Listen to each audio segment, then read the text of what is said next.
السلام عليكم ورحمة الله وبركاته. الحمد لله الذي هدانا لهذا وما كنا لنهتدي لولا أن هدانا الله.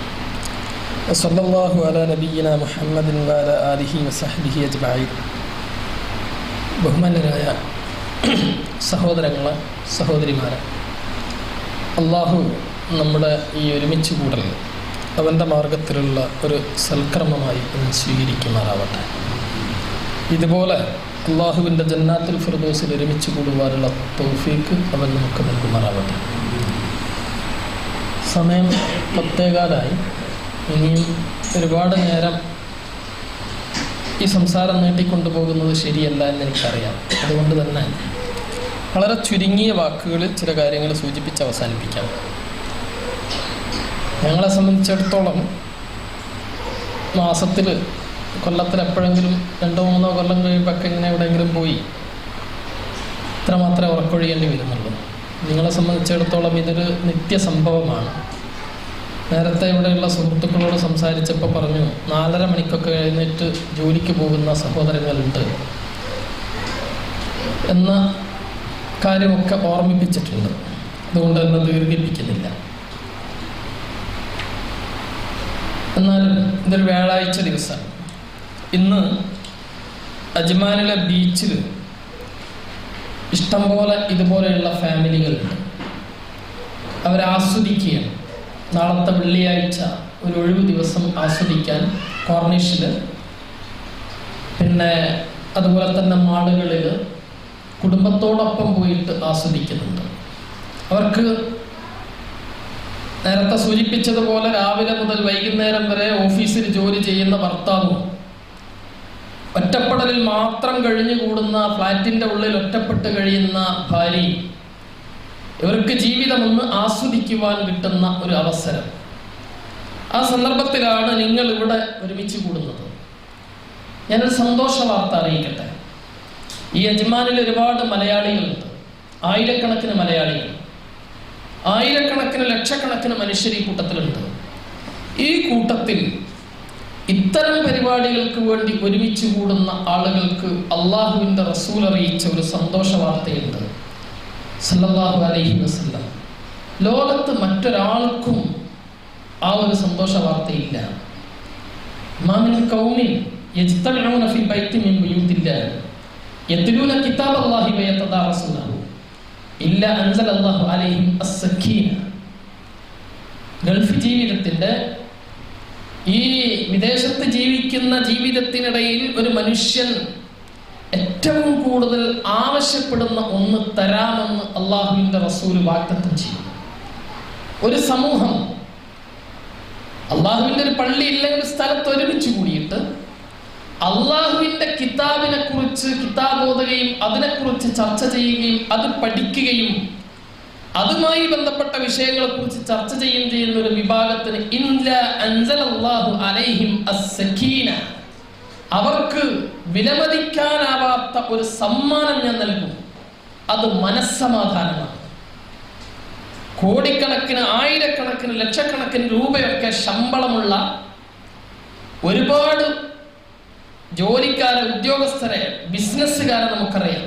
പക്ഷേ ആഴ്ചയിൽ കിട്ടുന്ന ഒഴിവ് ദിവസത്തിൽ കോർണിഷിൽ പോയിട്ട് ആസ്വദിച്ചിട്ടും കുടുംബം ഒന്നിച്ച് ആഹ്ലാദിച്ചിട്ടും മനസ്സിന് സമാധാനമില്ല, ശാന്തിയില്ല, പിരിമുറുക്കം മാറുന്നില്ല. ഇവിടെയാണ് പ്രിയപ്പെട്ട ഇസ്ലാഹി പ്രവർത്തകരെ, പ്രിയപ്പെട്ട സഹോദരങ്ങളെ, ദീനിനെ സ്നേഹിക്കുന്നവരെ, നിങ്ങൾക്കുള്ള സന്തോഷ വാർത്ത. അള്ളാഹു മനസ്സിന് സമാധാനം തരും ഇത്തരം വേദികളിൽ പങ്കെടുത്താൽ. 2, അള്ളാഹുവിൻ്റെ മലക്കുകൾ, ഹഫത്തുഹുൽ മലായിക, ഈ സദസ്സിൽ ഇപ്പം നമ്മൾ മാത്രമല്ല ഇരിക്കുന്നത്. നമ്മളോടൊപ്പം നമ്മൾ കാണാത്ത കുറേ സൃഷ്ടികളുണ്ട്.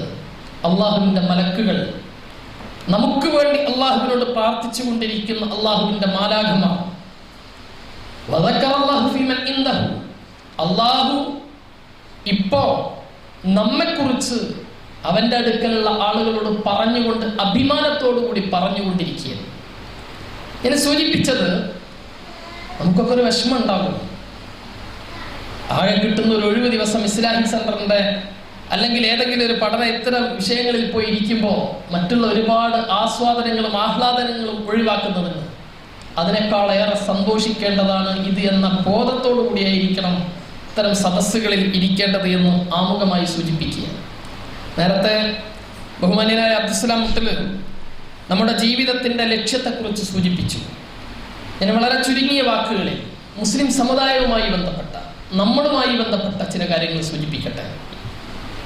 നമ്മൾ വരുന്നത് കേരളത്തിൽ നിന്നാണ്, ഒരു ബഹുമത സമൂഹത്തിൽ നിന്നാണ്. മുസ്ലിങ്ങൾ എന്ന നിലയിൽ അഭിമാനിക്കുകയും മുസ്ലിങ്ങളായി ജീവിച്ച് മുസ്ലിങ്ങളായി മരിക്കണം എന്ന് ആഗ്രഹിക്കുകയും ചെയ്യുന്ന കൂട്ടത്തിലാണ് നമ്മളുള്ളത്. ഇസ്ലാമിനെ നശിപ്പിക്കുവാൻ വേണ്ടിയിട്ടുള്ള ശ്രമം, മുസ്ലിങ്ങളെ നശിപ്പിക്കുവാൻ വേണ്ടിയിട്ടുള്ള ശ്രമം ചരിത്രത്തിലുടനീളം നടന്നിട്ടുണ്ട്. ഏതു മുതലെന്ന് ചോദിച്ചാൽ മഹാനായ റസൂലുള്ളാഹി സ്വല്ലല്ലാഹു അലൈഹി വസല്ലമയുടെ കാലം മുതൽ ഇങ്ങോട്ട് ഇസ്ലാമിനെയും മുസ്ലിങ്ങളെയും നശിപ്പിക്കുവാനുള്ള ശ്രമങ്ങൾ വ്യാപകമായിട്ട് നടന്നിട്ടുണ്ട്.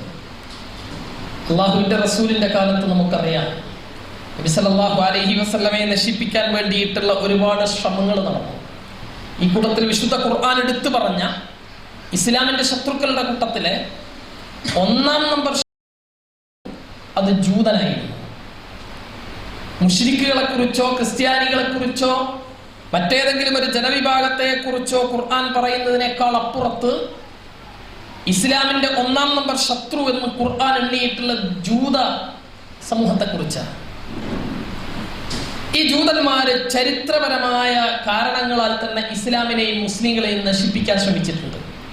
ഒരു കാരണമുണ്ട്. മുഹമ്മദ് നബി സല്ലല്ലാഹു അലൈഹി വസല്ലമയോട് ലോകത്ത് മറ്റാർക്കുള്ളതിനേക്കാളും പക ജൂതന്മാർക്കുണ്ട്. കാരണം തൗറാത്തിൽ പറയുന്നുണ്ട് ഈസാ നബി അലൈഹിസ്സലാമിന് ശേഷം ഒരു പ്രവാചകൻ വരും, ആ പ്രവാചകൻ ലോകത്തിന്റെ മോചകനായിരിക്കും എന്നൊക്കെ തൗറാത്തിൽ പറയുന്നുണ്ട്. പലപ്പോഴും മക്കയിലുള്ള മുശ്രിക്കുകളോടും മറ്റുള്ള ആളുകളോടൊക്കെ ജൂതന്മാര് പണ്ട് വെല്ലുവിളിക്കാറുണ്ട്, ഞങ്ങളുടെ കൂട്ടത്തിൽ ഒരു പ്രവാചകൻ വരും, ആ പ്രവാചകൻ വന്നാൽ നിങ്ങളെ ഞങ്ങൾ പരാജയപ്പെടുത്തും എന്നൊക്കെ പറയാറുണ്ട്. പക്ഷെ ആ പ്രവാചകൻ വന്നത് നമുക്കറിയാം. ഇബ്രാഹിം നബി അലൈഹിസ്സലാമിന്റെ 2 മക്കള്, ഒന്ന് ഇസ്മായിൽ അലൈഹിസ്സലാമും മറ്റൊന്ന് ഇസ്ഹാഖ് അലൈഹിസ്സലാമും. ഇസ്ഹാഖ് അലൈഹിസ്സലാമിന്റെ പരമ്പരയിൽപ്പെട്ടവരാണ് ബനു ഇസ്രായേലിയർ. അവരിലൂടെയാണ് ലോകത്ത് ആയിരക്കണക്കിന് പ്രവാചകന്മാർ വന്നത്. ഇസ്മായിൽ നബി അലൈഹിസ്സലാമിന്റെ പരമ്പരയിൽ ഒരൊറ്റ പ്രവാചകനുമില്ല. ഈ ജൂതന്മാര് ഇസ്ഹാഖ് നബി അലൈഹിസ്സലാമിന്റെ പരമ്പരയിൽപ്പെട്ടവരാണ്. അവരാണ് വെല്ലുവിളിച്ചത്, ഞങ്ങൾ ഒരു പ്രവാചകൻ വരും, അദ്ദേഹത്തിലൂടെ നിങ്ങളെ അതിജയിക്കും. പക്ഷേ മുഹമ്മദ് നബി സല്ലല്ലാഹു അലൈഹി വസല്ലമ വന്നത് ഇബ്രാഹിം നബി അലൈഹിസ്സലാമിന്റെ മറ്റൊരു മകനായ ഇസ്മായിൽ അലൈഹിസ്സലാമിന്റെ പരമ്പരയിലാണ്. ഇത് തീർത്താൽ തീരാത്ത പക ജൂതന്മാർക്കുണ്ടായിരുന്നു. അതുകൊണ്ട് തന്നെ ഇസ്ലാമിനെയും മുസ്ലിമീങ്ങളെയും നശിപ്പിക്കാനുള്ള ശ്രമം വ്യാപകമായി നടത്തി. നമുക്കറിയാം, ബനു കൈനുഖാ, ബനു ഖുറൈള പോലെയുള്ള യുദ്ധങ്ങൾ ജൂതന്മാരുമായിട്ട് മുസ്ലിമീങ്ങൾ നടത്തിയിട്ടുണ്ട്. മുസ്ലിങ്ങളെ കായികമായിട്ട് നേരിട്ട് പരാജയപ്പെടുത്താമെന്ന ശ്രമം വ്യാപകമായി നടത്തിയിട്ട് നടക്കില്ല എന്ന് കണ്ടപ്പോ പിന്നീട് ജൂതന്മാർ ചെയ്ത ഒരു പണി ഇസ്ലാമിന്റെ ഉള്ളിൽ കയറിയിട്ട് മുസ്ലിമീങ്ങളെ നശിപ്പിക്കുവാനുള്ള ശ്രമമാണ്. ഇതിന്റെ തുടക്കമാണ് മുനാഫിക്കുകൾ എന്ന് പറയുന്ന ആളുകൾ. നമ്മളൊക്കെ നമ്മുടെ വിശ്വാസത്തെ ഒന്ന് പുനഃപരിശോധിക്കേണ്ട ചില സന്ദർഭങ്ങളാണ് ചരിത്രത്തിൽ ഈ കാണുന്നത്. മുനാഫിക്കുകൾ എന്നൊരു വിഭാഗം മദീനയിൽ ആദ്യമായി വരുന്നത് ഇസ്ലാമിനെ നശിപ്പിക്കാൻ വേണ്ടി ജൂതന്മാരാണ് ആദ്യമായിട്ട് ഇസ്ലാമിലേക്ക് കടന്നു വരുന്നത് പ്രത്യക്ഷമായിട്ട്. എന്നിട്ട് ഇസ്ലാമിനെ അവർ നശിപ്പിക്കാൻ ശ്രമിച്ചത് ഒരിക്കലും തിന്മ പറഞ്ഞിട്ടല്ല. വർത്തമാന കാലത്തുള്ള ചില സംഭവ വികാസങ്ങളിലേക്ക് നിങ്ങളുടെ ശ്രദ്ധ തിരിക്കാൻ വേണ്ടിയാണ് ഈ വിഷയം ഞാൻ പറയുന്നത്. ജൂതന്മാർ വന്നിട്ട് പറഞ്ഞത് ഒരിക്കലും എന്തെങ്കിലും ഒരു തിന്മ പറഞ്ഞുകൊണ്ട് മുസ്ലിങ്ങളെ തിന്മയിലേക്ക് മുസ്ലിങ്ങളെ ഭിന്നിപ്പിക്കാൻ ശ്രമിച്ചിട്ടില്ല. ആദ്യമായി അബ്ദുല്ലാഹിബ്നു സബഅ എന്ന് പറയുന്ന പേർഷ്യയിൽ ജനിച്ച അബ്ദുല്ലാഹിബ്നു സബഅ എന്ന് പറയുന്ന മനുഷ്യൻ ഇസ്ലാമിലേക്ക് കടന്നു വന്നിട്ട് ഇസ്ലാമിനെ നശിപ്പിക്കാൻ ശ്രമിച്ചത് വലിയ ഒരു നന്മ പറഞ്ഞിട്ടാണ്. ഞാൻ സൂചിപ്പിക്കുന്ന നമ്മുടെ നാട്ടിൽ ഇന്ന് ഒരുപാട് നന്മകൾ കാണുമ്പോൾ നേരത്തെ സൂചിപ്പിച്ച പരലോകം മറന്നുകൊണ്ട് പുതിയതിലേക്ക് കടന്നു പോകുന്ന സമയത്ത് ഇസ്ലാമിക ചരിത്രത്തെ നമ്മൾ അനാവരണം ചെയ്യുക. ആദ്യമായിട്ട് അബ്ദുല്ലാഹി ഇബ്നു സബഅ ചെയ്ത പണി സൂറത്തു തൗബയിൽ ഖുർആൻ എടുത്തു പറയുന്നുണ്ട്. ഒരു പള്ളി ഉണ്ടാക്കി. നിങ്ങൾ ആലോചിച്ചു, പള്ളി ഉണ്ടാക്കുക എന്ന് പറയുന്നത് ലോകത്തെ ഏറ്റവും പുണ്യകരമായ കർമ്മമാണ്.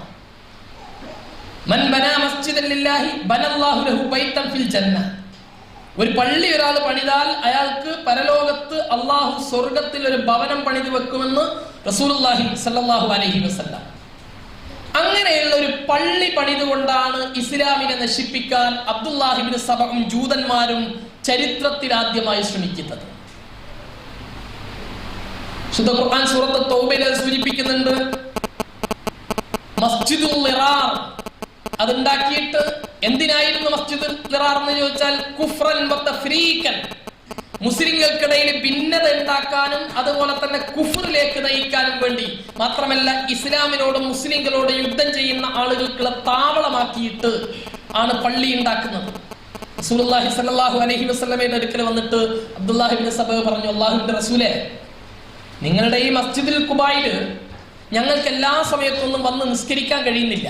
അതുകൊണ്ട് ഞങ്ങളുടെ നാട്ടിൽ ഞങ്ങൾ ഒരു ചെറിയ പള്ളി ഉണ്ടാക്കിയിട്ടുണ്ട്. അത് നിങ്ങളൊന്ന് വന്ന് ഉദ്ഘാടനം ചെയ്തു തരണം, ഒന്ന് നിസ്കരിച്ചിട്ട് ഉദ്ഘാടനം ചെയ്തു തരണം. തബൂക്ക് യുദ്ധത്തിലേക്ക് റസൂലുള്ളാഹി സ്വല്ലല്ലാഹു അലൈഹി വസല്ലമ തയ്യാറെടുത്തുകൊണ്ടിരിക്കുന്ന സമയത്താണിത്. റസൂലുള്ളാഹി പറഞ്ഞു, തബൂക്ക് യുദ്ധം കഴിഞ്ഞതിന് ശേഷം തിരിച്ചു വന്നിട്ട് നമുക്ക് ചെയ്യാം. പക്ഷെ അപ്പോഴാണ് അള്ളാഹു ഖുർആനിൽ ആയത്തിറക്കുന്നത്, ഇത് മുസ്ലിങ്ങളെ വഞ്ചിക്കാൻ വേണ്ടിയിട്ടുള്ളത്. അവസാനം ആ പള്ളി അള്ളാഹുവിന്റെ റസൂൽ പൊളിച്ചു കളഞ്ഞു. ഞാൻ സൂചിപ്പിച്ചത്, ഇസ്ലാമിനെയും മുസ്ലിമീങ്ങളെയും നശിപ്പിക്കാൻ കായികമായിട്ടും ഭൗതികമായും നേരിട്ട് സാധിക്കാത്തൊരു സമൂഹം ഇസ്ലാമിന്റെ ഉള്ളിൽ കയറി എന്നിട്ട് തിന്മയിലേക്ക് നയിച്ചിട്ടല്ല, നന്മ പറഞ്ഞുകൊണ്ട് പള്ളി ഉണ്ടാക്കുക എന്ന ഒരു നന്മ പറഞ്ഞുകൊണ്ട് ഉള്ള ശ്രമം ആദ്യം തുടങ്ങി. ഇനി നിങ്ങൾ ഇസ്ലാമിക ചരിത്രം കഴിഞ്ഞ 14 നൂറ്റാണ്ട് കാലത്ത് പരിശോധിച്ച് നോക്കുക. എല്ലാ സ്ഥലത്തും ഈ ഭിന്നത ഉണ്ടാക്കൽ, നന്മ പറഞ്ഞുകൊണ്ടുള്ള ഭിന്നതയുടെ സ്വഭാവം നമുക്ക് കാണാൻ സാധിക്കും. മഹാനായ അബൂബക്കർ സിദ്ദീഖ് റളിയല്ലാഹു അൻഹുവിന്റെ കാലത്തും ഉമർ ബിൻ ഖത്താബ് റളിയല്ലാഹു അൻഹുവിന്റെ കാലത്തും മുസ്ലിം സമുദായത്തിൽ ഈ ഭിന്നത ഉണ്ടാക്കാനുള്ള ശ്രമം നിരന്തരമായി നടന്നുവെങ്കിലും അവർ വളരെ ശക്തന്മാരും യുക്തിയുള്ളവരുമായതുകൊണ്ട് മുസ്ലിം സമുദായത്തിൽ ഈ ഭിന്നത വലപ്പൊഴില്ല. എന്നാൽ നിങ്ങൾ ആലോചിച്ച്, ഉസ്മാൻ ഇബ്നു അഫ്ഫാൻ റളിയല്ലാഹു അൻഹുവിന്റെ കാലത്ത് ഇന്ന് മുസ്ലിങ്ങൾക്കിടയിൽ ഒരുപാട് കക്ഷികളെ നമ്മൾ കാണുന്നുണ്ടല്ലോ. സുന്നികൾ, മുജാഹിദുകൾ, ജമാഅത്തുകാർ, തബ്ലീഗുകാർ, അതുപോലെ തന്നെ പുതിയ ഒരുപാട് വിഭാഗം കാണുന്നുണ്ട്. ഈ വിഭാഗത്തിന് തുടക്കം കുറിക്കുന്നത് എവിടെന്നാണ്? തീർച്ചയാണ് മഹാനായ ഉസ്മാൻ ഇബ്നു അഫ്ഫാൻ റളിയല്ലാഹു അൻഹുവിന്റെ കാലത്താണ് ഇസ്ലാമിക ലോകത്ത് ഈ കക്ഷിത്വം ഉണ്ടായി തീർന്നത്. അതുവരെ മുസ്ലിം ലോകം ഒന്നാണ്. മുസ്ലിം സമുദായത്തിനിടയിൽ കക്ഷികളില്ല, ഭിന്നതയില്ല. ഒരു അമീറിന്റെ കീഴിൽ, ഒരു നേതാവിന്റെ കീഴിൽ ഒരേ ഖുർആൻ, ഒരേ സുന്നത്ത്, ഒരേ കിബില, ഒരേ ആരാധന, അതിന്റെ പിന്നിൽ 100% ഐക്യത്തോടു കൂടി പോയിരുന്ന ഒരു സമുദായത്തെ ഭിന്നതയിലേക്ക് നയിക്കുന്നത് മഹാനായ ഉസ്മാൻ ഇബ്നു അഫ്ഫാൻ റളിയല്ലാഹു അൻഹുവിന്റെ കാലത്താണ്. എന്ത് പറഞ്ഞുകൊണ്ടാ? ഞാൻ നേരത്തെ സൂചിപ്പിച്ച ശപിക്കപ്പെട്ട ഈ മനുഷ്യൻ അബ്ദുല്ലാഹി ഇബ്നു സബഇന്റെ നേതൃത്വത്തിൽ ജൂതന്മാർ ഈ ശ്രമം തുടങ്ങിയത് നന്മ പറഞ്ഞുകൊണ്ടായിരുന്നു അവരെയും ഭിന്നിപ്പിക്കാൻ ശ്രമിച്ചത്. എന്താ നന്മ? മഹാനായ റസൂലുള്ളാഹി സ്വല്ലല്ലാഹു അലൈഹി വസല്ലം, അദ്ദേഹത്തോടുള്ള ആദരവ്, അദ്ദേഹത്തോടുള്ള സ്നേഹം, അദ്ദേഹത്തോടുള്ള ബഹുമാനം, അതിന്റെ മഹത്വം പറഞ്ഞ് ആളുകളെ കോരിത്തെരിപ്പിച്ച് എന്നിട്ട് രണ്ടാമത് പറയുന്ന വാക്ക് അല്ല, ഇത്രയും മുസ്ലിങ്ങൾ, വിശ്വാസികൾ സ്നേഹിക്കേണ്ട മഹാനായ പ്രവാചകന്റെ കുടുംബത്തിന് അധികാരം കൊടുക്കാതെ ഉസ്മാൻ അത് തട്ടിയെടുത്തിരിക്കുന്നു. യഥാർത്ഥത്തിൽ ഖലീഫയാക്കേണ്ടത് അലി ഇബ്നു അബീ താലിബ് റളിയല്ലാഹു അൻഹുവിനെ ആയിരുന്നു. അത് ഉസ്മാൻ തട്ടിയെടുത്തതാണ്. ഒരിക്കലും ഒരു തിന്മ പറഞ്ഞുകൊണ്ടല്ല, റസൂലുള്ളാഹിനോടുള്ള സ്നേഹവും ബഹുമാനവും പറഞ്ഞ് ഇത് അവസാനം എവിടെ എത്തിയെന്നറിയുമോ? മഹാനായ ഉസ്മാൻ റളിയല്ലാഹു അൻഹുവിനെതിരായിട്ട് മുസ്ലിമീങ്ങൾക്കിടയിൽ വിപ്ലവ ശ്രമം തുടങ്ങി. നാട്ടിലുടനീളം പറഞ്ഞ് പ്രചരിപ്പിച്ചു ഉസ്മാൻ റളിയല്ലാഹു അൻഹു കൊള്ളരുതാത്തവനാണ്. എന്താ കൊള്ളരുതാത്തവനാകാൻ കാരണം? തിന്മയല്ല പറയുന്നത്, നല്ല നല്ല കാര്യങ്ങൾ പറഞ്ഞിട്ടാ. ഒന്നെന്താ? ബദർ യുദ്ധം മുസ്ലിമീങ്ങളെ സംബന്ധിച്ചിടത്തോളം ഏറ്റവും ആവേശകരമായ അധ്യായം. വിശുദ്ധ ഖുർആൻ റളിയല്ലാഹു അൻഹും വറളൂ അൻഹും എന്നെടുത്ത് പറഞ്ഞിട്ടുള്ള ആളുകളാണ് ബദരീങ്ങൾ. പക്ഷെ ഒരു കാര്യം കേട്ടോ, മഹാനായ ഉസ്മാൻ ഇബ്നു അഫ്ഫാൻ റളിയല്ലാഹു അൻഹു ബദർ യുദ്ധത്തിൽ പങ്കെടുത്തിട്ടില്ല. ഉസ്മാൻ കൊള്ളരുതാത്തവനാണ്. കാരണം എന്താ? അള്ളാഹു ഖുർആനിൽ റളിയല്ലാഹു അൻഹു എന്ന് പറഞ്ഞിട്ടുള്ള ആ കൂട്ടത്തിൽ, ആ ബദരീങ്ങളുടെ കൂട്ടത്തിൽ ഉസ്മാൻ ബിൻ അഫ്ഫാൻ ഉൾപ്പെടുന്നില്ല. ആളുകൾ ആരും ചിന്തിക്കാൻ തുടങ്ങി, ശരിയല്ലേ, ഉസ്മാൻ ബദറിൽ പങ്കെടുത്തിട്ടില്ല. അപ്പോ 313 സഹാബത്ത് ബദറിൽ പങ്കെടുത്ത ആളുകൾ ഉണ്ടായിരിക്കെ ഖിലാഫത്തിൽ ബദറിൽ പങ്കെടുക്കാത്ത ഉസ്മാനാണുള്ളത്, മോശമാണ്. രണ്ടാമത് വിശുദ്ധ ഖുർആൻ ലോകത്ത് റളിയല്ലാഹു അൻഹു എന്ന് പറഞ്ഞിട്ടുള്ളത് മറ്റൊരു വിഭാഗത്തെ കുറിച്ചാണ്. അത് ഹുദൈബിയ സന്ധി. നമുക്കറിയാം, റസൂലുള്ളാഹി സ്വല്ലല്ലാഹു അലൈഹി വസല്ലമ ഹിജ്റ 6-ാം വർഷം അള്ളാഹുവിന്റെ റസൂൽ ഒരു സ്വപ്നം കാണുന്നു. കഅബാലയത്തിൽ പോയിട്ട് ഉംറ ചെയ്ത് തിരിച്ചു വരുന്നതായിട്ടൊരു സ്വപ്നം കാണുന്നു. അങ്ങനെയാണ് റസൂലുള്ളാഹി സ്വല്ലല്ലാഹു അലൈഹി വസല്ലമ അനുചരന്മാരെയുമായിട്ട് തൂക്കിപ്പിടിക്കുന്ന ഒരു വാള് മാത്രം, വേറെ ആയുധമൊന്നും ഇല്ലാതെ ഉംറക്ക് വേണ്ടി പുറപ്പെടുക. ഉംറക്ക് വേണ്ടി പുറപ്പെട്ടപ്പോൾ വഴിയിൽ വെച്ച് മക്കയിൽ എന്താണ് അവസ്ഥ എന്ന് അന്വേഷിക്കാൻ വേണ്ടിയിട്ട് ഒരാളെ ദൂതനായിട്ട്, ഉസ്മാൻ ബിൻ അഫ്ഫാൻ റളിയല്ലാഹു അൻഹുവിനെ ദൂതനായിട്ട് പറഞ്ഞയച്ചു. അവിടെ വിഷയങ്ങൾ അന്വേഷിക്കാൻ പോയപ്പോ ആ ദൂതനെ അവിടെയുള്ള മക്കയിലെ മുശ്രിക്കുകൾ കൊന്നു എന്ന വാർത്ത മുസ്ലിങ്ങൾക്കിടയിൽ പ്രചരിച്ചു. അപ്പോ ഒരു മരച്ചുവട്ടിൽ ഇരുന്നു കൊണ്ട് റസൂലുള്ളാഹി സ്വല്ലല്ലാഹു അലൈഹി വസല്ലമയുടെ കൈ പിടിച്ചിട്ട് അവര് ബൈഅത്ത് ചെയ്യുകയാണ്, മരണം വരെ ഞങ്ങൾ യുദ്ധം ചെയ്യും. ഇതിനെയാണ് ബൈഅത്തു റിദ്വാൻ എന്നറിയപ്പെടുന്നത്. ഈ ബൈഅത്തു റിദ്വാനിൽ പങ്കെടുത്ത ആളുകളെ അള്ളാഹു തൃപ്തിപ്പെട്ടിരിക്കുന്നു എന്ന് വിശുദ്ധ ഖുർആൻ എടുത്തു പറഞ്ഞതാണ്. പക്ഷെ ഈ ബൈഅത്തു റിദ്വാനിൽ ഉസ്മാൻ ബിൻ അഫ്ഫാൻ റളിയല്ലാഹു അൻഹു പങ്കെടുത്തിട്ടില്ല. ആളുകൾ രണ്ടാമതും വിശ്വസിക്കാൻ തുടങ്ങി, ശരിയാണ്, അള്ളാഹ് തൃപ്തിപ്പെട്ട ആളുകളുടെ കൂട്ടത്തിൽ ഉസ്മാൻ ബിൻ അഫ്ഫാൻ ഇല്ല. പക്ഷേ സത്യം വേറെന്നായിരുന്നല്ലോ, ബദർ യുദ്ധത്തിൽ പങ്കെടുക്കരുത് എന്ന് റസൂലുള്ള പറഞ്ഞതാണ് ഉസ്മാൻ റളിയല്ലാഹു അൻഹുവിനോട്. അത് മറച്ചു വെച്ച് ഒരു നന്മയുടെ രൂപം വരുത്തിയിട്ട് അവസാനം ഇതെവിടെ എത്തിയെന്ന് ചോദിച്ചാൽ ഖലീഫ ഉസ്മാൻ ബിൻ അഫ്ഫാൻ റളിയല്ലാഹു അൻഹുവിനെ മുസ്ലിമീങ്ങൾ തന്നെ കൊന്നു. ഒരു വെള്ളിയാഴ്ച ദിവസം നോമ്പുകാരനായിട്ട് ഖുർആൻ പാരായണം ചെയ്തുകൊണ്ടിരിക്കുന്ന ഉസ്മാൻ റളിയല്ലാഹു അൻഹുവിനെ തല്ലിക്കൊല്ലുന്നത് മുസ്ലിമീങ്ങളായ ആളുകൾ, മുസ്ലിം നാമധാരികളായ ആളുകളായിരുന്നു. എന്താ ഇത് എത്തിച്ചത്? ഒന്നുമല്ല, തിന്മ പറഞ്ഞുകൊണ്ടല്ല, നന്മയുടെ കാര്യങ്ങൾ പറഞ്ഞുകൊണ്ട് പുണ്യം പറഞ്ഞിട്ട് മുസ്ലിമീങ്ങൾക്കിടയിൽ ഭിന്നത ഉണ്ടാക്കിയിട്ട് ഒരിക്കലും അടുക്കാൻ പറ്റാത്ത. നിങ്ങൾ ആലോചിച്ച് നോക്കൂ, ഇസ്ലാമിക ചരിത്രം നമ്മളൊക്കെ പഠിച്ചിട്ടുണ്ടല്ലോ, എത്രമാത്രം ക്രൂരമായ സംഭവങ്ങൾ. ജമൽ യുദ്ധം എന്ന് പറയുന്ന ചരിത്രം പഠിക്കാത്ത മുസ്ലിം കുട്ടികൾ ആരാണുള്ളത്? മദ്രസയിലെ 3-ാം ക്ലാസ് മുതൽ നമ്മൾ പഠിക്കുന്ന ജമൽ യുദ്ധം സത്യത്തിൽ ഒരു കളമല്ലേ? അത് പച്ചക്കള്ളമല്ലേ? അങ്ങനെ ഒരു യുദ്ധമേ നടന്നിട്ടില്ല. ഞാൻ നേരത്തെ സൂചിപ്പിച്ചു, ഉസ്മാൻ ബിൻ അഫ്ഫാൻ റളിയല്ലാഹു അൻഹുവിനെ സിറിയയിൽ നിന്നും ഈജിപ്തിൽ നിന്നും ഒക്കെ വന്ന വിപ്ലവകാരികളായ മുസ്ലിമീങ്ങൾ കൊന്നു. മദീനയിൽ ആകെ അരാജകത്വം. മദീനയില് പരസ്പരം ആർക്കും ഒന്നും സംസാരിക്കാൻ പറ്റാത്ത അവസ്ഥ. ഈ സമയത്താണ് മഹാനായ അലി ബിൻ അബീ താലിബ് റളിയല്ലാഹു അൻഹുവിനെ ഇറാഖുകാരായ കൂഫക്കാരായ ആളുകൾ അവർ നിർബന്ധിച്ച് കൂട്ടിക്കൊണ്ടുപോവുകയാണ് കൂഫയിലേക്ക് കൂട്ടിക്കൊണ്ടുപോയി ഖലീഫയാക്കി, നിർബന്ധിച്ച് ഖലീഫയാക്കുന്നു. ഈ സമയത്താണ് മഹാനായ തൽഹ റളിയല്ലാഹു അൻഹും സുബൈർ റളിയല്ലാഹു അൻഹും രംഗത്തിറങ്ങിയിട്ട് ഉമ്മയോട്, ആയിഷ ബീവി റളിയല്ലാഹു അൻഹയോട് അഭിപ്രായം ചോദിച്ചു. ആയിഷ ബീവി റളിയല്ലാഹു അൻഹ ഉംറയ്ക്ക് വേണ്ടി പോയിരിക്കുക, മക്കയിലാണുള്ളത്. മക്കയിൽ പോയിട്ട് ആയിഷ ബീവി റളിയല്ലാഹു അൻഹയോട് അഭിപ്രായം ചോദിച്ചു, എന്താ ചെയ്യാ? അപ്പൊ പറഞ്ഞു, നമുക്ക് അലിയോട് നേർക്ക് നേരെ പോയിട്ട് സംസാരിക്കണം. അങ്ങനെയാണ് തൽഹയും സുബൈറും ആയിഷ റളിയല്ലാഹു അൻഹയും അടങ്ങുന്ന ഒരു സംഘം കൂഫയിലേക്ക് പോകുന്നത് അലി ബിൻ അബീ താലിബുമായിട്ട് സംസാരിക്കാൻ. ഇവർ രണ്ടുപേര് പോയി അലി ബിൻ അബീ താലിബ് റളിയല്ലാഹു അൻഹുമായി സംസാരിച്ചു. ഉസ്മാന്റെ ഘാതകരെ പിടികൂടണം, ഉസ്മാന്റെ രക്തത്തിന് പകരം ചോദിക്കണം എന്നിവർ സംയുക്തമായി തീരുമാനിച്ചു.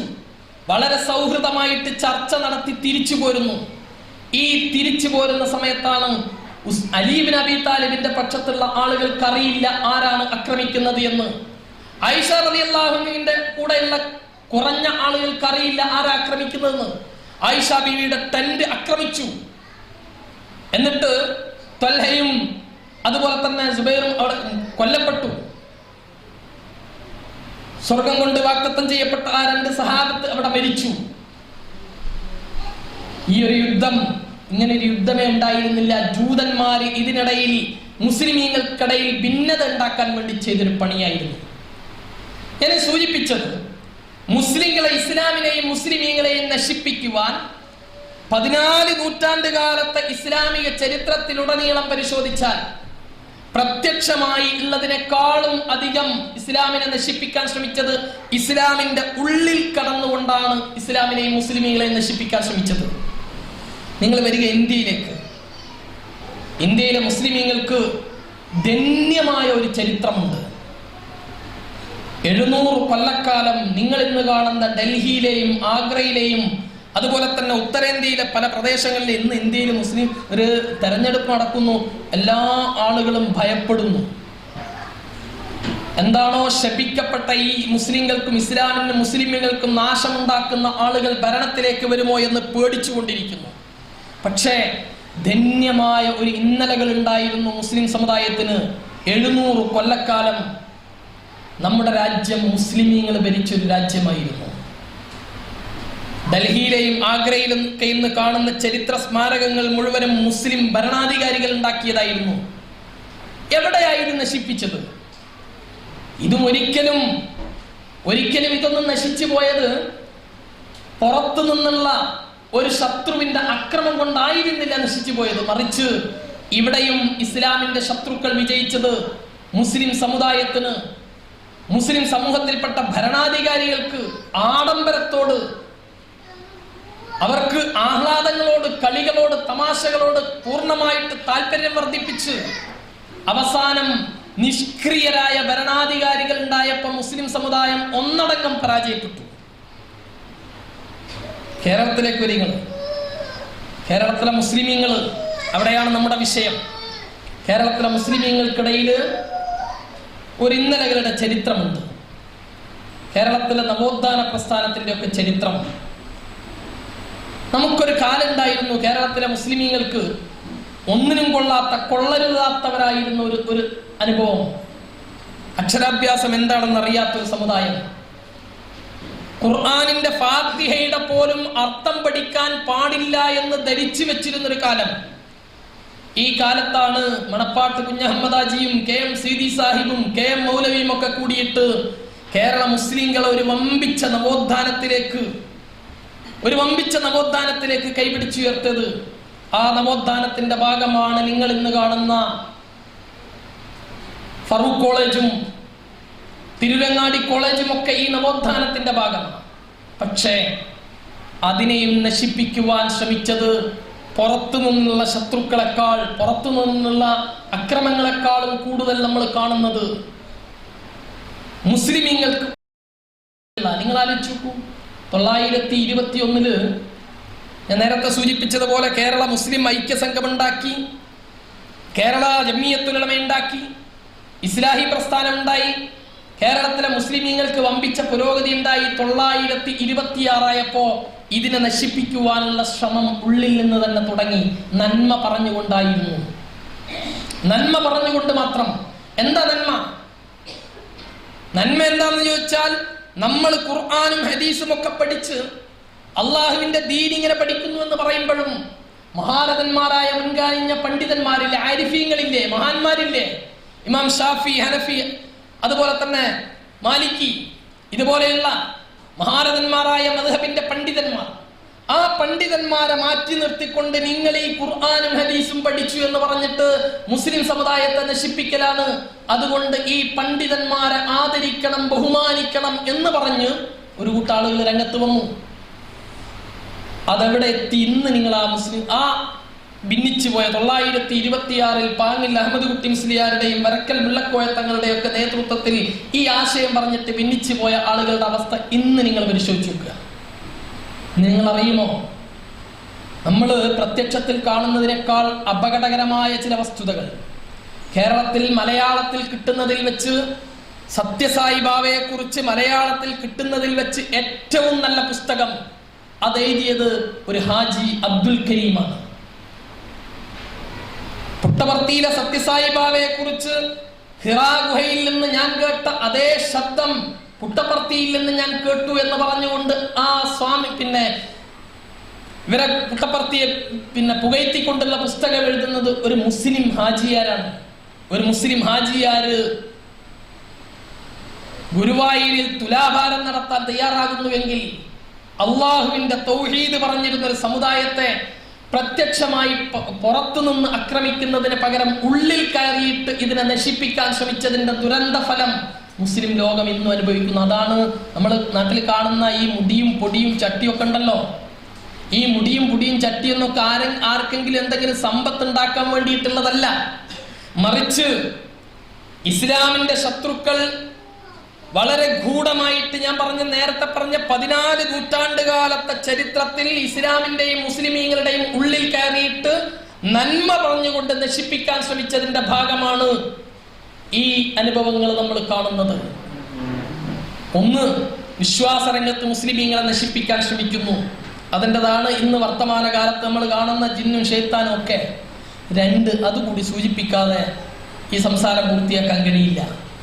സുഹൃത്തുക്കളെ, മലബാറിലെ കേരളത്തിലെ മുസ്ലിം ചെറുപ്പക്കാരുടെ ഇന്നത്തെ അവസ്ഥ നമ്മൾ പരിശോധിച്ച് നോക്കുക.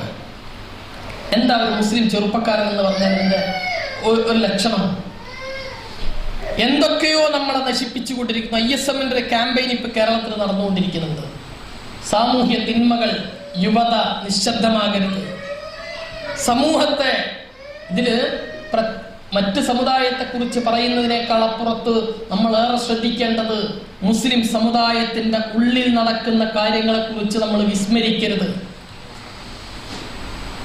എൻ്റെ ജില്ലയിൽ, കണ്ണൂർ ജില്ലയിൽ കഴിഞ്ഞ ഒരു മാസത്തിൻ്റെ ഉള്ളിൽ, എനിക്കത് പറയാൻ പേടിയുണ്ട്. പലപ്പോഴും ഈ തിന്മകളുടെ ആധിക്യത്തെക്കുറിച്ച്, തിന്മകളെ കുറിച്ച് പറയുന്നത് തിന്മക്ക് പ്രോത്സാഹനമായി പോകുമോ എന്ന് എനിക്ക് പേടിയുണ്ട്. പ്രിയപ്പെട്ടവരെ, 7 പെൺകുട്ടികൾ ഒരു ജില്ലയിൽ നിന്ന് മാത്രം ഒളിച്ചോടിയ അനുഭവമാണ് കേരളത്തിലെ മുസ്ലിമീങ്ങൾക്കുള്ളത്. നമ്മൾ അറിയണം, ഈ മുജാഹിദ് പ്രസ്ഥാനത്തിലുണ്ടായ ഭിന്നതയുണ്ടല്ലോ, അതിൻ്റെ ഭിന്നതയും അതിൻ്റെ കാരണങ്ങളിലേക്കോ അതിൻ്റെ ശരിയും തെറ്റിലേക്കോ ഒന്നും ഞാൻ കടക്കുന്നില്ല. പക്ഷേ കഴിഞ്ഞ 12 വർഷക്കാലം കൊണ്ട് കേരളത്തിലെ മുസ്ലിങ്ങൾക്കിടയിൽ ഉണ്ടായിട്ടുള്ള വമ്പിച്ചൊരു ദുരന്തത്തെ നമ്മൾ കാണാതെ പോകരുത്. മുസ്ലിം മഹല്ലുകളിൽ കള്ളുകുടി വർദ്ധിച്ചു. എവിടെ? മുസ്ലിമീങ്ങൾക്ക് മഹാഭൂരിപക്ഷമുള്ള പഞ്ചായത്തുകൾ. ഞാൻ അത്ഭുതപ്പെട്ടു പോയി. ഈ കഴിഞ്ഞ ഞാൻ ഇങ്ങോട്ടേക്ക് വരുന്നതിൻ്റെ തൊട്ട് മുമ്പ് പാലക്കാട് ജില്ലയിലെ ഒരു പഞ്ചായത്തിൽ, ഒരു പ്രദേശത്ത് പോയപ്പോൾ ഏകദേശം ഒരു പഞ്ചായത്തിന്റെ ഒരു ചെറിയ താവട്ടത്തിൽ 20ഓളം ജുമാഅത്ത് പള്ളികളുള്ള ഒരു പ്രദേശത്ത് രാത്രി കള്ളു കുടിക്കാൻ വേണ്ടിയിട്ട് കാറെടുത്ത് പോയിട്ട് തിരിച്ചു വരുമ്പോ ആക്സിഡന്റ് ആയിട്ട് അപകടത്തിൽ ആളുകൾ ഹോസ്പിറ്റലിൽ. ആരാണ്? ചില്ലറക്കാരൊന്നുമല്ല, നാട്ടിലെ തറവാട്ട് കാരണവന്മാരുടെ മക്കള്, പണ്ഡിതന്മാരായ ആളുകളുടെ മക്കള്. ഈ ദുരന്തം പ്രിയപ്പെട്ടവരെ നമ്മളെ നശിപ്പിച്ചുകൊണ്ടിരിക്കുന്നു. ഇത് ആരാണ്? ഇതാണ് ഞാൻ ചരിത്രം സൂചിപ്പിച്ചത്. ഒരിക്കലും ഇസ്ലാമിനെയും മുസ്ലിമീങ്ങളെയും പുറത്തു നിന്ന് ആക്രമിക്കുന്നതിനേക്കാൾ അപ്പുറത്ത് ഈ സമുദായത്തെ നശിപ്പിക്കുന്നത് സമുദായത്തിന്റെ ഉള്ളിൽ നിന്ന് ഈ സമുദായത്തെ അസാൻമാർഗികതയിലേക്ക്, അധാർമികതയിലേക്ക് കൈപിടിച്ചു കൊണ്ടുപോയിട്ടാണ്. ഇതെല്ലാ രംഗത്തുമുണ്ട്. പലപ്പോഴും ഞാൻ സൂചിപ്പിക്കേണ്ടല്ലോ, അധ്യാപകരായ കുറെ സുഹൃത്തുക്കൾ ഈ കൂട്ടത്തിലുണ്ട്. നാട്ടിൽ അധ്യാപകരായ സുഹൃത്തുക്കളോട് ചോദിച്ചു നോക്ക്, കഴിഞ്ഞ മാർച്ച് 31 അനുഭവിച്ച ചില പ്രയാസമുണ്ട്. ഇഷ്ടം പോലെ കാശ്, കീശയിൽ ഇഷ്ടം പോലെ കാശ്, എന്ത് തോന്നിവാസവും കോളേജിൽ നിന്ന്, സ്കൂളിൽ നിന്ന് കളിക്കാം എന്ന അവസ്ഥയിലേക്ക് നമ്മുടെ യുവതലമുറ എത്തുന്നു. അള്ളാഹുവിന്റെ റസൂൽ സല്ലല്ലാഹു അലൈഹി വസല്ലം പ്രവാചകന്റെ ചില വചനങ്ങൾ കേട്ടാൽ അതിപ്പോ അവതരിച്ചതാണെന്ന് തോന്നും. ചില വാക്കുകൾ കേട്ടാൽ അള്ളാഹുവിന്റെ റസൂല് സുദീർഘമായ ഒരു ഹദീസ് ഉണ്ട്, ഇമാം തുർമുദി റിപ്പോർട്ട് ചെയ്യുന്നത്.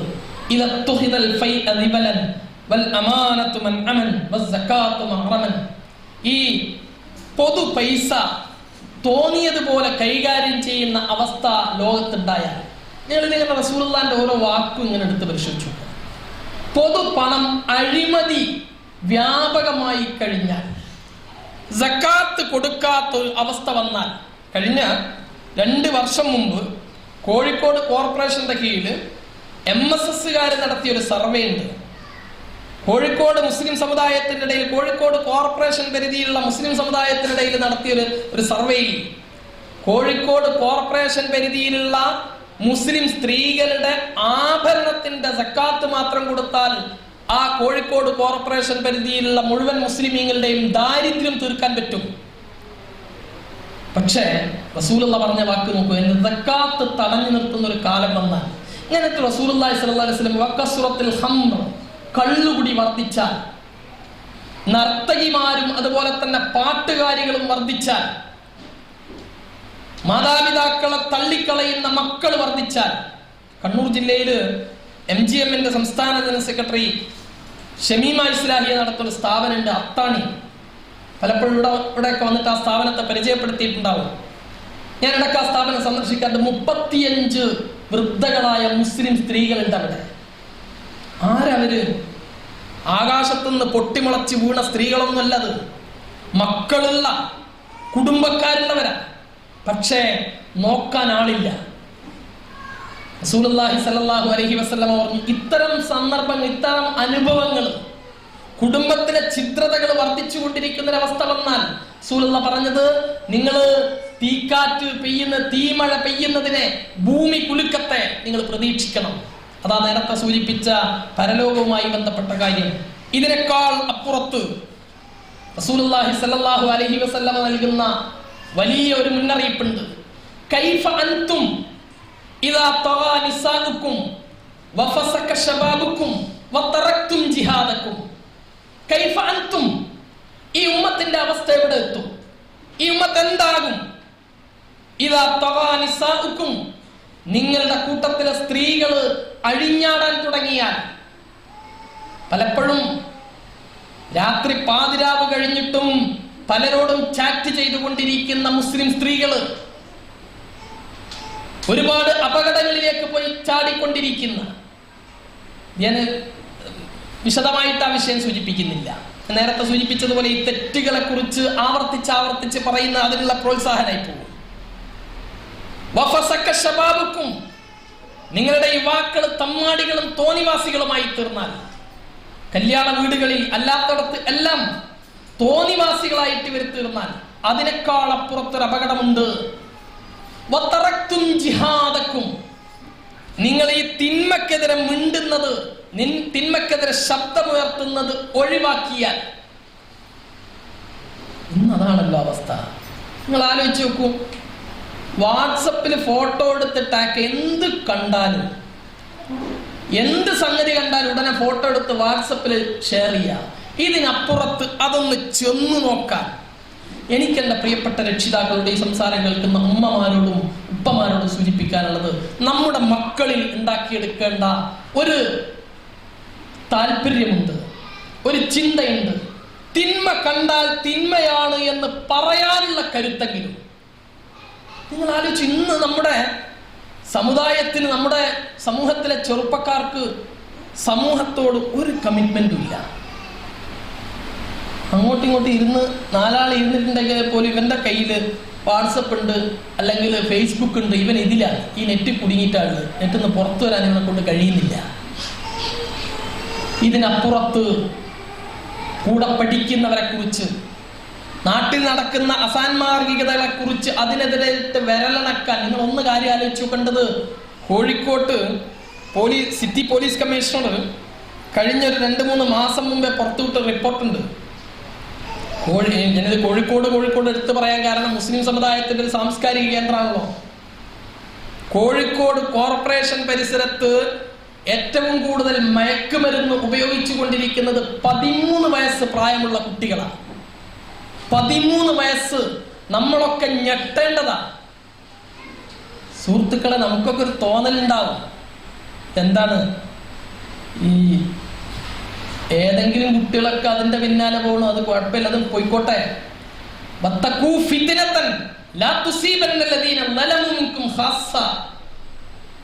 ഇന്ന് ആ കുട്ടികൾ മയക്കുമരുന്ന് ഉപയോഗിക്കുന്നു എന്ന് മിണ്ടാതിരുന്നാൽ, നാളെ നിങ്ങളുടെ മകന്റെ വേഷവലിപ്പിൽ, നിങ്ങളുടെ മകന്റെ സ്കൂൾ ബാഗിൽ, കോളേജ് ബാഗിൽ നിന്ന് കഞ്ചാവിന്റെ പൊതി കണ്ടെടുക്കേണ്ട ഗതികേട് നിങ്ങൾക്ക് ഉണ്ടാകുമെന്ന് ഖുർആൻ.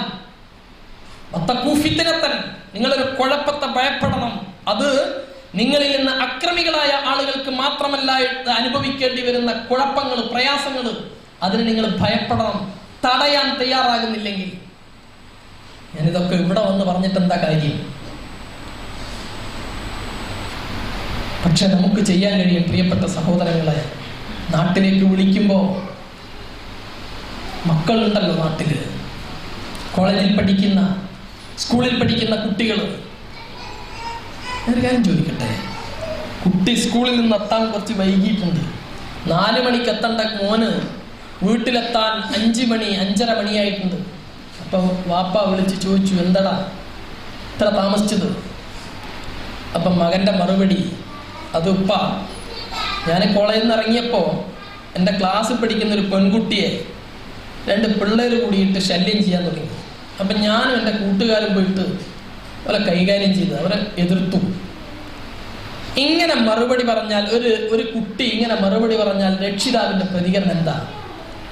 നീ എന്തിനാണ് വേണ്ടാത്ത കാര്യത്തിന് പോകുന്നത്? അന്യൻ്റെ കാര്യത്തിന് എന്തിനാ ഇടപെടാൻ പോയത്? ഇതല്ലേ പ്രതികരണം? പ്രിയപ്പെട്ടവരെ, ഇത് ബ്രോയിലർ കോഴികളായിട്ട് നമ്മുടെ മക്കളെ വളർത്തല. അതുകൊണ്ടാണല്ലോ ഒന്നിനും സമയമില്ല നമ്മുടെ കുട്ടികൾക്ക്. നാട്ടിൽ ഇന്ന് നമ്മുടെ ചെറുപ്പക്കാർക്ക് ഒന്നിനും സമയമില്ല. എന്താണ്? കോളേജ് വിട്ടാൽ എൻട്രൻസ് കോച്ചിങ് ഉണ്ട്, അത് കഴിഞ്ഞാൽ ട്യൂഷൻ ഉണ്ട്, അത് കഴിഞ്ഞാൽ വേറെ കുറെ പരിപാടികളുണ്ട്. എന്നിട്ട് നാട്ടിലെ സാമൂഹ്യ പ്രവർത്തനങ്ങൾക്കൊന്നും കുട്ടികളില്ല, ചെറുപ്പക്കാരില്ല. ഇവിടെയാണ് സഹോദരങ്ങളെ തിന്മകൾക്കെതിരെ പ്രതികരിക്കുവാനുള്ള കരുത്തും തന്റേടവും പുതിയ തലമുറക്ക് കൊടുത്തിട്ടില്ല എങ്കിൽ 14 നൂറ്റാണ്ട് കാലത്തെ ചരിത്രം നമ്മുടെ മുന്നിലുണ്ട്.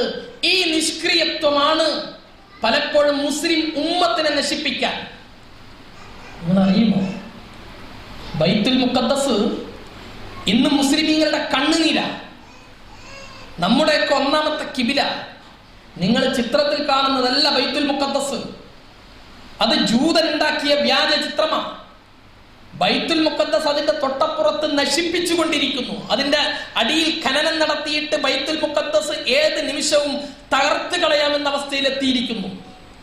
ഈ ബൈത്തുൽ മുഖദ്ദസ് മുസ്ലിമീങ്ങൾക്ക് നഷ്ടപ്പെടാൻ ഒരു കാരണമുണ്ട്.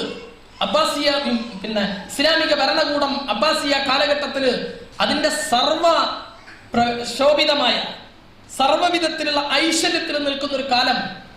ഈ കാലത്ത് മുസ്ലിം ഉമ്മത്തിനെ നശിപ്പിക്കാൻ ജൂതന്മാർ ശ്രമിച്ചത് ഈ മുസ്ലിം ഉമ്മത്തിലെ ചെറുപ്പക്കാർക്ക് കള്ളിനോട് പെണ്ണിനോടുള്ള ഭ്രമം വർദ്ധിപ്പിച്ച് അവസാനം ഭരണാധികാരികൾ പോലും നർത്തകിമാരുടെ നൃത്തങ്ങൾ കണ്ട് അവരുടെ ലാവണ്യങ്ങൾ കണ്ടിട്ട് ആസ്വദിക്കുന്ന കാലത്ത് പോപ്പിന്റെ ആഹ്വാനം മുസ്ലിമീങ്ങൾക്കെതിരായിട്ട് കുരിശ് യുദ്ധത്തിന്, ആ കുരിശ് യുദ്ധമാണ് മുസ്ലിമീങ്ങൾക്ക് ബൈത്തുൽ മുഖദ്ദസ് നഷ്ടപ്പെടുത്തിയത്. പ്രിയപ്പെട്ട സഹോദരങ്ങളെ, നമ്മുടെ മക്കൾക്ക് നെറ്റിലും ടിവിയിലും അതുപോലെ തന്നെ സോഷ്യൽ മീഡിയകളിലുമുള്ള ആസ്വാദനത്തിൽ മാത്രം പരിമിതമായിട്ട് നമ്മുടെ മക്കൾ നിൽക്കുന്നു. നാളെ ഈ സമുദായം നശിപ്പിക്കപ്പെടും, നാളെ ഈ ഉമ്മത്ത് നശിപ്പിക്കപ്പെടും. അതുകൊണ്ട് യാത്രയിൽ എൻ്റെ ഒരു വസിയത്ത്, നാട്ടിലേക്ക് വിളിക്കുമ്പോൾ നമ്മുടെ മക്കളോട്, നമ്മുടെ കുടുംബത്തോട് പറയണം, ഇവിടെ വളർത്തുന്ന കുട്ടികളെ ബ്രോയിലർ കോഴികളായിട്ട് നിങ്ങൾ വളർത്തല്ലേ. അവർ സമുദായത്തോട്, സമൂഹത്തോട് ഒരു കമ്മിറ്റ്മെന്റ് ഉള്ള, ഒരു കടപ്പാടുള്ള തലമുറയായിട്ട് വരുന്ന തലമുറയെ വളർത്തണം. എങ്കിലേ വരും കാലത്ത് മുസ്ലിമീങ്ങൾക്ക് പിടിച്ചു നിൽക്കാൻ സാധിക്കുകയുള്ളൂ. എന്ന് സൂചിപ്പിച്ചത്, മുസ്ലിം ഉമ്മത്തിനെ നശിപ്പിക്കാൻ ശ്രമിച്ച ചരിത്രത്തിലുടനീളമുണ്ടായ സംഭവങ്ങൾ ഞാൻ നിങ്ങളുടെ മുന്നിൽ വെച്ചത് നമുക്ക് ചരിത്രത്തിൽ നിന്നൊരു പാഠം ഉൾക്കൊള്ളാൻ വേണ്ടിയാണ്. ഈ പാഠം നാം ഉൾക്കൊള്ളണം. സാമൂഹ്യമായ പ്രവർത്തനങ്ങളിൽ നമ്മളും നമ്മുടെ തലമുറയും നമ്മുടെ മക്കളെയും അതിൽ ഉൾപ്പെടുത്തുവാൻ, അതിൽ പങ്കാളികളാക്കുവാൻ വേണ്ടി നമ്മൾ ശ്രമിക്കണം എന്ന് മാത്രം ഉണർത്തുകയാണ്. നാട്ടിൽ നടക്കുന്ന ഇസ്ലാഹി പ്രസ്ഥാനത്തിന്റെ പ്രവർത്തനങ്ങളിൽ കുടുംബം ഒന്നിച്ച് അതുമായിട്ട് സഹകരിക്കണം. നിങ്ങളുടെ വീട്ടിൽ നടക്കുന്ന ചർച്ചകൾ, ഫ്ലാറ്റുകളിൽ നടക്കുന്ന ചർച്ചകൾ, ഒരുപാട് ചർച്ചകൾ മറ്റും നടക്കാറുണ്ട്. ആ ചർച്ചകളിൽ ഇസ്ലാഹി ചലനത്തെക്കുറിച്ച്, ദീനി പ്രവർത്തനത്തിന്റെ ചലനത്തെക്കുറിച്ച് ചർച്ചകൾ ഉണ്ടാകണമെന്ന് അഭ്യർത്ഥിക്കുകയാണ്. അള്ളാഹു നമ്മെ അനുഗ്രഹിക്കുമാറാവട്ടെ. നമ്മെ മുസ്ലിങ്ങളായി ജീവിച്ച് ഈമാനോടുകൂടി തൗഫീഖ് റഹ്മാനായ നാഥൻ നമുക്ക് അവർക്കും പ്രദാനം ചെയ്യുമാറാവട്ടെ. ربنا آتنا في الدنيا حسنة وفي الآخرة حسنة وقنا عذاب النار. ربنا تقبل منا إنك أنت السميع العليم وتب علينا إنك أنت التواب الرحيم. آمين برحمتك يا أرحم الراحمين. السلام عليكم ورحمة الله.